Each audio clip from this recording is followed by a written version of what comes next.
Assalamualaikum warahmatullahi wabarakatuh. Halo Sobat Balapmania, selamat datang kembali ke channel 35 Saputra. Kembali lagi ya Sob, di pembahasan Bang Ud kali ini Bang Ud akan kembali mengupdate tentang pembalap-pembalap Indonesia yang mengikuti ajang balapan internasional ataupun pembalap-pembalap Indonesia yang diorbitkan ke ajang balapan program Road to MotoGP. Dan kali ini Bang Ud akan fokus membahas tentang Veda Ega Pratama. Kalau di video Bang Ud sebelumnya, Bang Ud membahas tentang Veda dan juga Ramadipa di ajang balapan Junior GP dan juga ajang balapan European Talent Cup. Tetapi kali ini Bang Ud fokus dulu bahasnya tentang Veda, karena ada updatean yang sebenarnya kurang mengenakan dari Veda di ronde pertama ajang balapan Junior GP di sirkuit Estoril, Portugal. Nah, jadi Bang Ud langsung saja ya memberikan updateannya, di mana untuk updatean yang Bang Ud maksudkan ini adalah Veda harus menjalani long lap penalti pada ronde pertama ajang balapan Red Bull lagi ya, Junior GP, jadi keingat Red Bull Junior GP di sirkuit Estoril, Portugal. Nah, inilah yang akan Bang Ud sampaikan kenapa Veda sampai diberikan hukuman long lap penalti setelah drama-drama yang dilalui oleh Veda dari sesi latihan bebas, kemudian sesi praktis, kualifikasi ke-1, kualifikasi kedua, dan akhirnya Veda harus mendapatkan hukuman long lap penalti. Oke, jadi Bang Ud rangkum terlebih dahulu ya.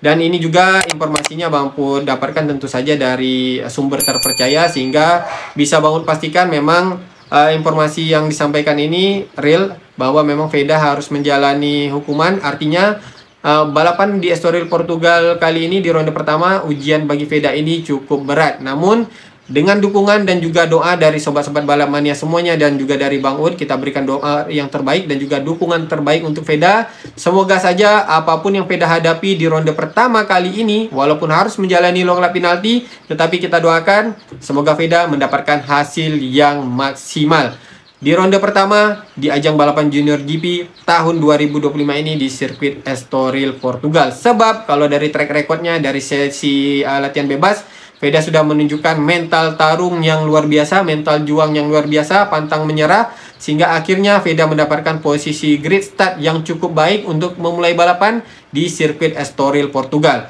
Oke, jadi Bang Ud rangkum dulu ya, rangkum dulu mengenai jalannya sesi latihan bebas, kemudian kualifikasi di ronde pertama di sirkuit Estoril, Portugal, di mana untuk Veda sudah menunjukkan penampilan perdana yang cukup gemilang.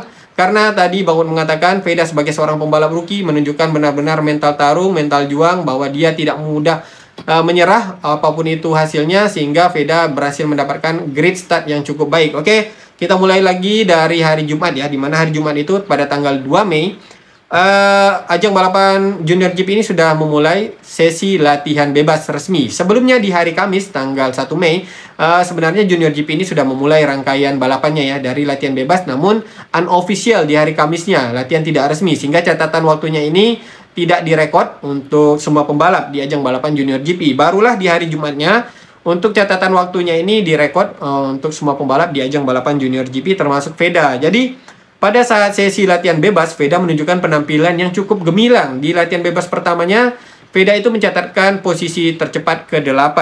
Kemudian pada saat sesi latihan bebas kedua, Veda berhasil mencatatkan waktu lebih baik lagi, di mana Veda ini masuk di posisi 3 besar, menempel Brian Uriarte yang pada saat itu mencatatkan waktu tercepat di sesi latihan bebas ke-1 dan juga sesi latihan bebas kedua. Sebenarnya kalau menurut Bang Ud, memang Brian Uriarte di ronde pertama kali ini pastinya menjadi favorit juara ataupun favorit pembalap yang akan meraih podium tertinggi di ronde pertama ajang balapan Junior GP di sirkuit Estoril, Portugal. Oke, jadi kita lanjut lagi, di mana tadi Bang Ud mengatakan Veda pada saat sesi latihan bebas pertama itu berhasil mencatatkan waktu tercepat ke-8, dan di latihan bebas keduanya langsung lagi posisi Veda ini melonjak naik karena Veda berhasil mencatatkan waktu di posisi tercepat ke-3. Lebih cepat 0,7 detik dari sesi latihan bebas ke-1 ya, karena di sesi latihan bebas kedua Veda itu berhasil mencatatkan waktu di 1 menit 43,656 detik 656 detik ya pada saat sesi latihan bebas kedua. Yang selisihnya tadi Bang Ud katakan 0,7 detik dari saat Veda melakukan sesi latihan bebas pertamanya. Nah, di sini Veda sudah menunjukkan walaupun sebagai seorang pembalap rookie dan menggunakan Honda NSF 250 RW yang notabene dikatakan akan kalah perform dengan KTM RC 250 GP di ajang balapan Junior GP, tetapi Veda bisa membuktikan bahwa dirinya bisa menjabani pembalap yang menggunakan KTM di ajang balapan Junior GP seperti Brian Uriarte, yang akhirnya Veda bisa menempel posisi Brian Uriarte di sesi latihan bebas ke-1. Oke, kita lanjut lagi di hari selanjutnya, karena di hari Jumat itu hanya dilakukan sesi latihan bebas. Baru setelahnya di saat hari keduanya ya, di tanggal 3 Mei, semua pembalap itu melakukan sesi praktis, di mana sesi praktis ini adalah sesi yang sangat penting untuk bisa lolos ke sesi kualifikasi kedua. Karena kalau di sesi latihan bebas biasanya semua pembalap ini tidak terlalu nge-push ya, mereka malah berusaha mencari settingan tertepat untuk kendaraan mereka ataupun tunggangan mereka. Namun pada saat sesi praktis ini, semua pembalap akan melakukan time attack dengan maksimal untuk bisa mendapatkan posisi start, bukan posisi start ya, tetapi mendapatkan posisi catatan waktu yang baik 1 hingga ke posisi 14 ya, sehingga mereka bisa lolos ke kualifikasi kedua. Tujuannya, kalau misalnya pembalap itu lolos ke kualifikasi kedua, artinya mereka ini bisa mendapatkan posisi grid start yang baik pada saat balapannya. Tetapi kalau misalnya tidak bisa lolos ke kualifikasi kedua, artinya mereka ini harus lolos dulu ke kualifikasi, harus menjalani kualifikasi ke-1 apabila ingin lolos ke kualifikasi keduanya.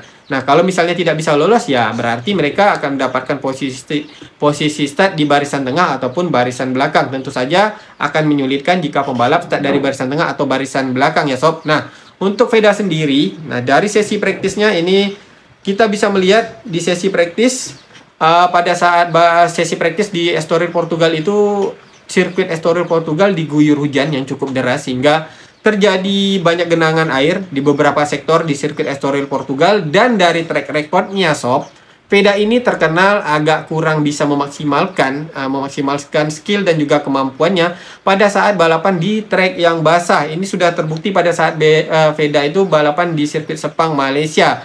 Namun semoga saja ya di tahun ini hal tersebut tidak terbukti ataupun asumsi dari Bang Un ini tidak terbukti. Semoga saja Veda walaupun balapan di trek yang basah sudah tidak seperti di tahun-tahun sebelumnya, Veda bisa memaksimalkan balapan walaupun di trek yang basah. Tetapi pada saat sesi praktis tampaknya Veda belum bisa memaksimalkan hal tersebut ya sob.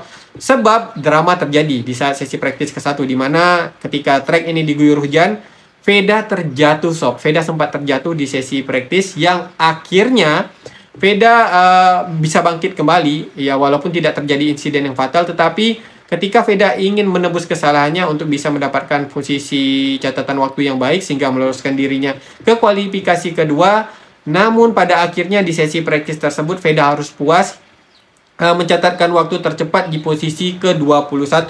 Catatan waktu Veda itu pada saat sesi praktis adalah 2 menit, 01,592 detik dan hanya 11 lap yang Veda jalani pada saat sesi praktis. Yang artinya karena posisi catatan waktu Veda itu berada di posisi ke-21 ya sob, artinya Veda ini harus melalui kualifikasi ke-1 terlebih dahulu.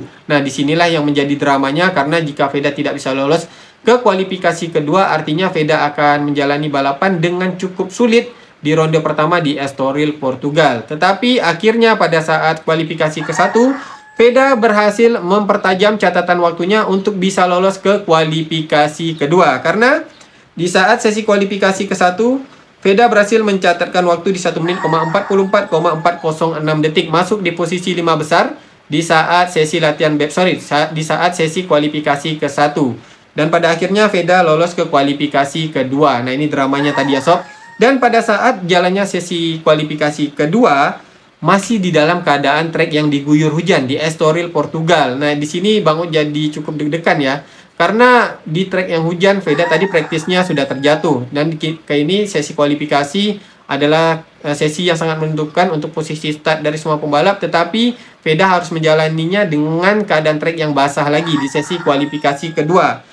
Dan pada akhirnya di sesi kualifikasi kedua, Veda berhasil mencatatkan waktu tercepat ke-10 di 1 menit, 44,373 detik. Nah, sebenarnya kalau pada saat kita melihat sesi latihan bebas ya, dimana di saat latihan bebas kedua, Veda itu mencatatkan waktu 1 menit, 43, yang artinya di dalam keadaan trek yang basah, Veda sudah mampu mencatatkan waktu di 1 menit, 44. Berarti Veda sudah mulai beradaptasi dengan trek yang basah. Semoga saja kalau misalnya nanti balapan diadakan, maksudnya balapan akan dilaksanakan di dalam keadaan trek yang basah, Veda sudah bisa menyesuaikannya ya sob, untuk bisa mendapatkan hasil yang maksimal.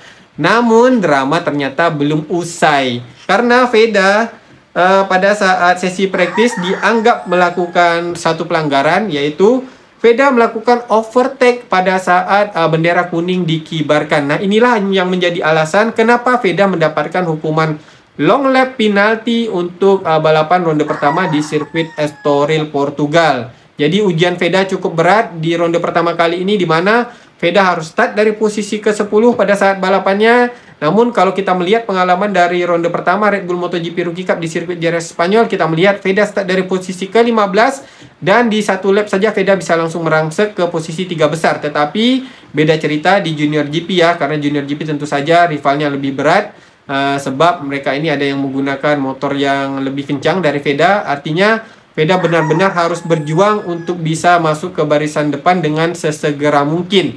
Tetapi Veda pada saat balapan nanti harus menjalani lagi hukuman long lap penalti, yang artinya strategi yang harus diterapkan oleh Veda dan juga tim harus benar-benar strategi yang tepat, sehingga nantinya pada akhir balapan Veda akan mendapatkan hasil yang maksimal di ajang balapan Junior GP di ronde pertama di sirkuit Estoril, Portugal. Nah, jadi dari sini sob, dari updatean admin lagi ya, Bang Ud. Sorry, masih keingetan admin. Di updatean Bang Ud kali ini, Bang Ud ingin mengajak sobat-sobat balamania semuanya untuk mendoakan dan juga mendukung Veda agar Veda bisa mendapatkan hasil yang maksimal, walaupun nantinya Veda harus berjuang dari posisi ke-10 dan harus menjalani long lap penalti di ronde pertama di sirkuit Estoril, Portugal.